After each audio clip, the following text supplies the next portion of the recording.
Bonjour et bienvenue dans ce podcast. J'entame une série de plusieurs podcasts sur les principes de la naturopathie.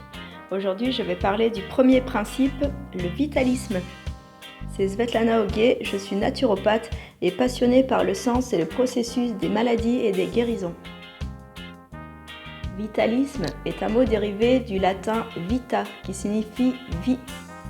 Le vitalisme est une philosophie qui conçoit la vie comme de la matière animée par l'énergie vitale, appelée aussi force vitale. L'énergie vitale est l'ensemble des énergies qui font fonctionner nos cellules et qui activent nos organes internes. Elle est la manifestation de la vie. On retrouve ce concept d'énergie vitale dans toutes les médecines ancestrales et on le retrouve également chez des philosophes comme Kant ou encore Aristote. L'énergie vitale est la somme de l'énergie glandulaire et de l'énergie neuropsychique. Fluctuante, la force vitale peut s'épuiser si elle est gaspillée et elle diminue avec l'avancée en âge. J'en parle dans mon podcast sur les étapes de la maladie quand je parle de Vabhagata qui décrit que la deuxième étape de la maladie est quand le déséquilibre apparaît au niveau du corps énergétique, les méridiens. Cette énergie déclenche l'élimination des toxines présentes dans le sang, la lymphe, les tissus et les cellules. Et je décris bien dans mon podcast sur les étapes de la maladie qu'en cas de maladie, le corps énergétique est affecté juste avant le corps endotoxique. En cas de guérison, ce corps énergétique déclenche l'élimination des toxines par les organes émonctoriels que sont le foie, les reins, les poumons, les intestins et la peau.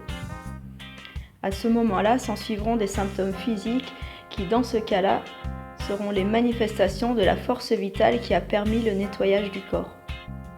Prenons l'exemple de la fièvre, où la force vitale se concentre sur l'élévation de la température du corps pour tuer certaines bactéries pathogènes.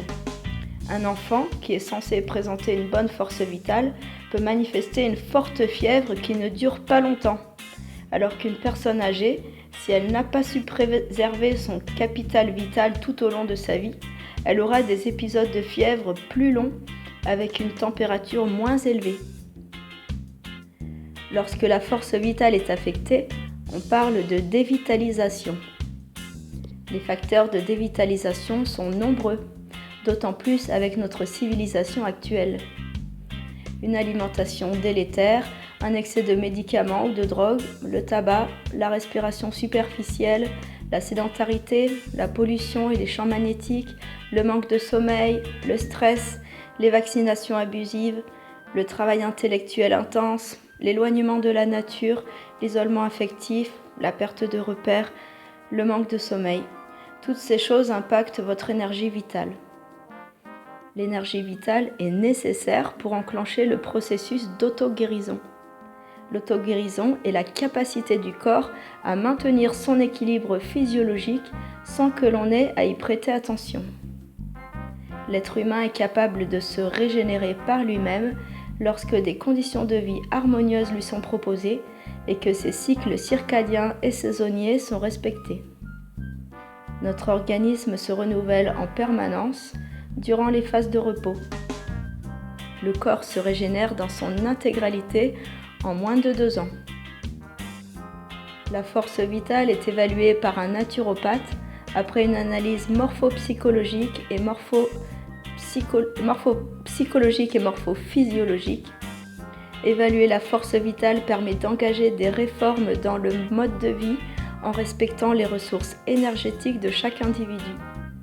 Une personne dont la force vitale est faible devra en premier lieu travailler à restaurer celle-ci avec des facteurs de revitalisation. Merci pour votre écoute. Pour me suivre et me soutenir, n'oubliez pas de vous abonner et de liker. À bientôt!